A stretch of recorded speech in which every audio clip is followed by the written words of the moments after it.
Hola, ¿qué tal? Voy a ver un poco de integración anatómico y funcional en glaucoma.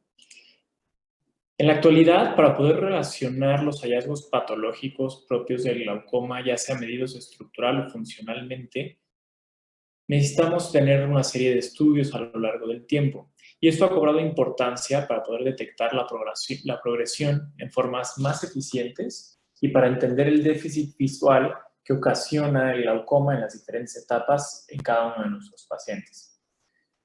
El glaucoma destruye las células ganglionares en localizaciones típicas, provocando adelgazamiento de las estructuras que componen el trayecto de sus axones y provocan una pérdida de sensibilidad al estímulo luminoso en la zona o zonas topográficamente asociadas.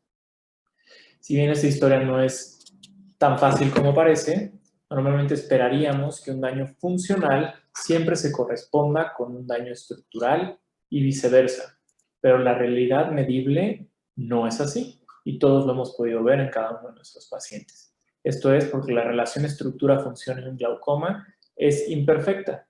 En primer lugar, las escalas de medición que utilizamos son diferentes. La escala de medición para los campos visuales está en decibeles y es por lo tanto logarítmica, mientras que la escala de medición en los estudios estructurales actuales, que son los de OCT, es una escala numérica lineal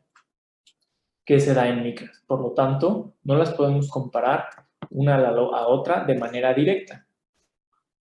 En segundo lugar, la pérdida del mismo número de células ganglionares en el centro de la mácula no provoca una caída de sensibilidad, igual que pérdidas del mismo número de células ganglionares en áreas más excéntricas de la retina, como podemos ver en esta tabla.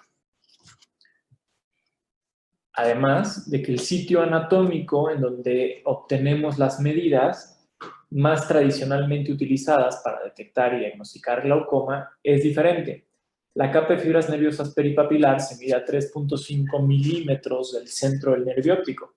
mientras que los defectos de los campos visuales correspondientes a estas regiones pueden aparecer dentro de los 30 grados centrales o más periféricos. Los límites de sensibilidad y el rango dinámico de los instrumentos hacen que las estructuras puedan detectar cambio, es decir, los cambios estructurales se puedan ver antes o con mayor sensibilidad en etapas tempranas, mientras que los cambios a lo largo del tiempo pueden verse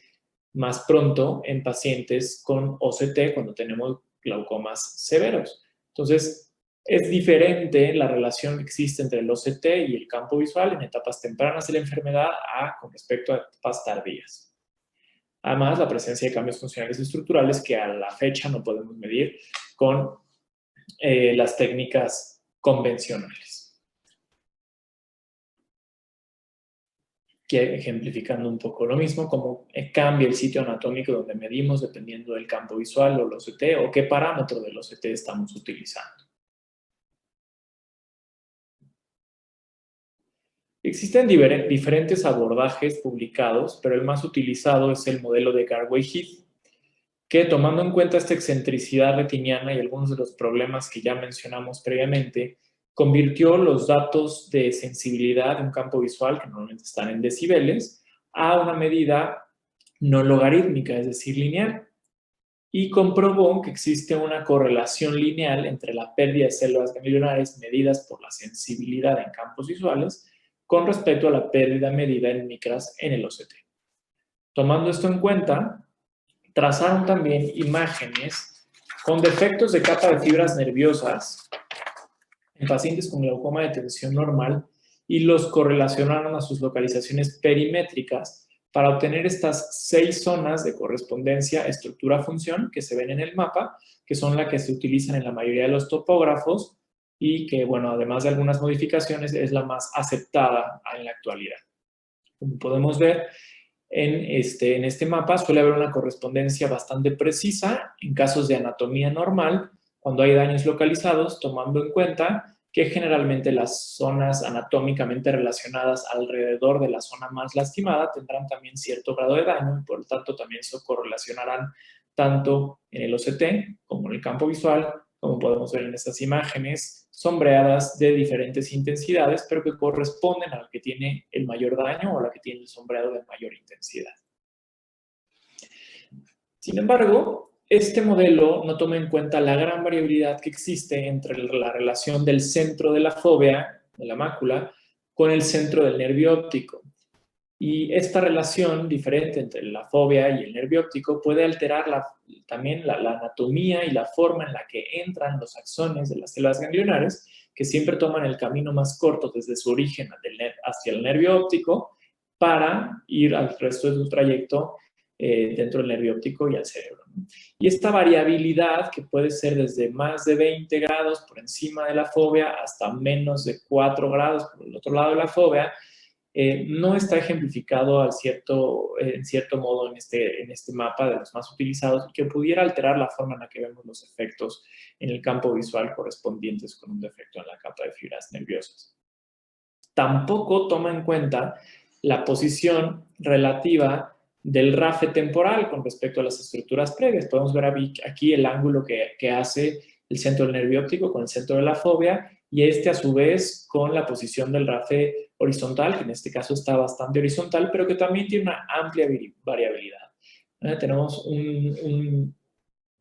ángulo que puede variar bastante, ¿no? Desde 160 hasta más de 180, y esto dependerá tanto de la posición del nervio óptico como la posición de la fóvea con respecto al RAFE, y también alterará la forma en la que se corresponden funcionalmente los efectos que medimos en una OCT. Tomando esto en cuenta, habrá ocasiones en las que en algunas anatomías habrá daños estructurales localizados, como se ven aquí, que se reflejan con escotomas amplios, y que en otras anatomías con posiciones diferentes del nervio óptico, en la misma localización el OCT provocará defectos en el campo visual más pequeños, como se puede ver a continuación en esta diapositiva, ¿no? Y esto dependerá siempre de la posición anatómica que guardan el nervio óptico con la fóvea. Y esto lo podríamos ver tanto en la severidad como en la extensión de nuestros defectos. Como podemos ver aquí, el cambio estructural no cambió, pero el mapa correspondiente en el campo visual sí se modificó.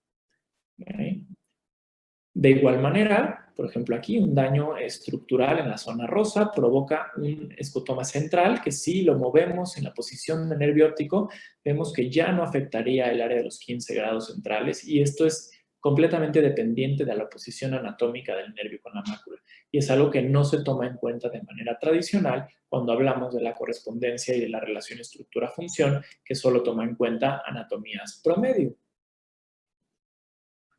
Es también muy bien sabido que los sujetos miopes tendrán un desplazamiento temporal de los picos más altos de la capa de fibras nerviosas que va de la mano con el aumento de la longitud axial. Y por lo tanto, esto también provocará una correspondencia topográfica alterada. Podemos ver aquí la línea roja y la línea azul, que corresponden a los picos más altos de la capa de fibras nerviosas, se desplazan hacia los extremos temporales de la curva de capa de fibras nerviosas, dependiendo del grado de miopía, como puede verse en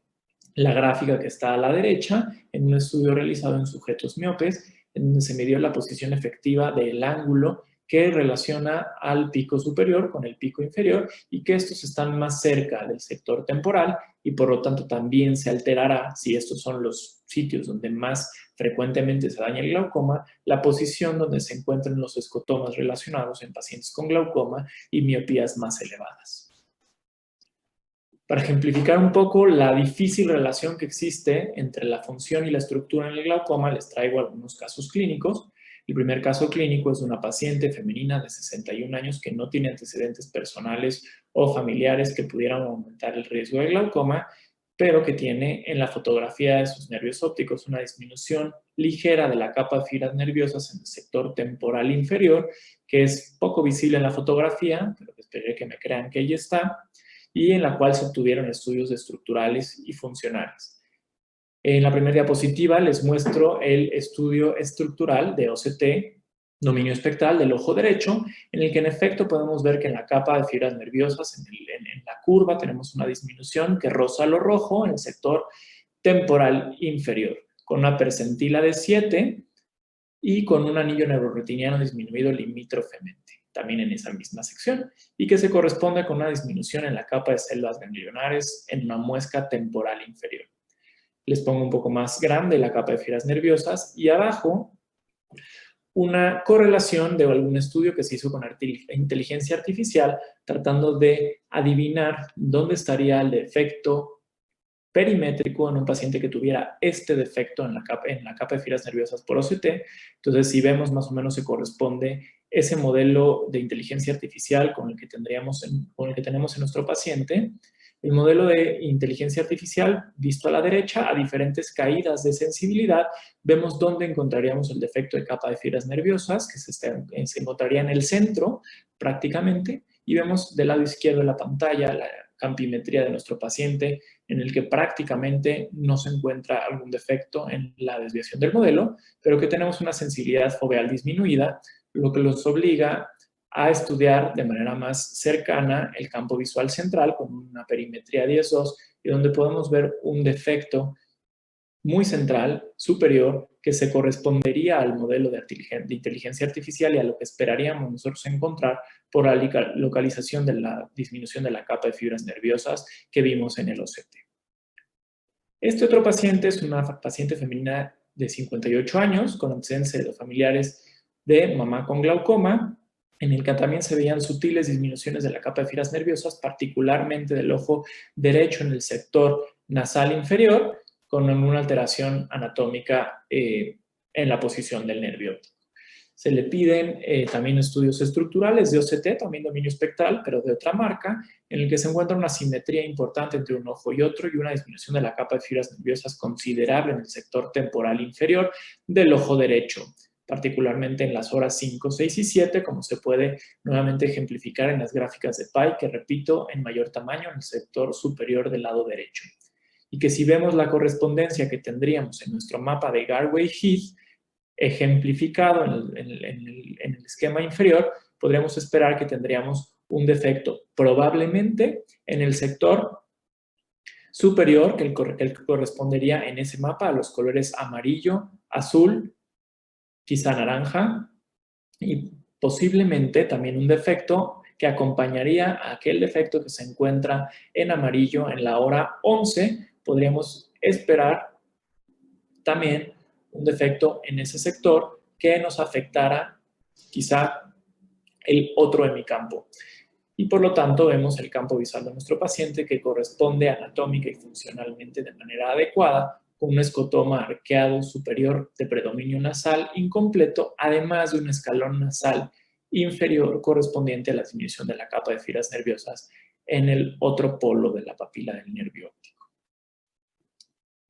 Pero como dije que esto no siempre era tan fácil, les presento este último caso clínico, también de una paciente más o menos de la misma edad, sin antecedentes, que tiene papilas excavadas que probablemente cualquiera diría que son francamente glaucomatosas, con una disminución del anillo neuroretiniano en los polos superior e inferior en ambos ojos, de predominio en el ojo izquierdo con un adelgazamiento atípicamente nasal, en el cual obtenemos un estudio estructural, un OCT de dominio espectral, en el que vemos también una disminución bastante importante de la capa de fibras nerviosas con un perfil abolido del anillo neuroretiniano y de la capa de fibras nerviosas peripapilar en prácticamente todos los sectores de predominio superior e inferior, como lo vimos en la fotografía, y en el cual nosotros esperaríamos encontrar campos visuales que estuvieran alterados en ambos hemicampos y probablemente de forma muy severa. Pero les presento el campo visual del ojo izquierdo, en el que con adecuados parámetros de confiabilidad y una buena ejecución podemos ver que apenas se encuentra un defecto en el sector nasal superior, además de un pequeño escalón nasal que pudiera no ser en el otro lado, en el campo visual inferior, que probablemente no nos correlacionaría de manera tan adecuada con nuestra OCT. Entonces, esto para ejemplificar que sí son los campos y los OCT simultáneos de este paciente, pero que la relación estructura-función, si bien en la mayoría de las ocasiones nos va a dar la razón, no siempre estaremos viendo lo que esperamos en los resultados. Como conclusiones, ni los OCT ni los campos visuales solos son suficientes para detectar y monitorizar glaucoma. Entre ellos existe una relación muy imperfecta. La correlación entre los datos obtenidos de uno y otro no siempre van a ir de la mano y podrían variar en diferentes estadios de la enfermedad y más aún en pacientes con anatomías diferentes. Y mejorar el entendimiento que existe entre la relación anatómico-funcional en glaucoma nos llevará a la creación de herramientas que nos permitan detectarlo de manera más temprana y poderle dar seguimiento a la progresión de ambos en conjunto con una mayor sensibilidad y una mayor especificidad para poder dar un mejor pronóstico a nuestros pacientes.